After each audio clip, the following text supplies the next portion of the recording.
English stories. The little worm is lost. There was once a little worm who lived in an apple in a tree next to a house where some children lived. Every morning, when the children had left for school, their toys would appear at the bedroom window and wave to the little worm. One day, though, the worm didn't wave back, and the toys, worried, started shouting for him. There was no answer, so the toys left the house and went into the garden. They looked for him everywhere, but found nothing. The toys kept looking until they heard a strange noise coming from the garage.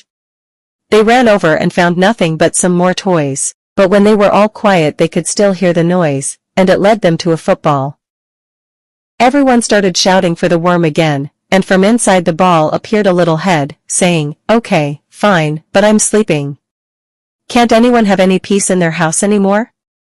They all laughed, and then the worm understood that he was no longer in his apple. Amid his surprised expressions and his friends' questioning, in walked a stray cat and said, "I saw everything, I can tell you what happened." And so the cat told them that the previous night the little worm had been out on the town, enjoying himself. When he returned to the tree it was already dark and he couldn't see his apple. He had ended up sleeping inside the football, which the children had earlier kicked into the tree's branches. And the next morning, before leaving, the children's father had collected the ball.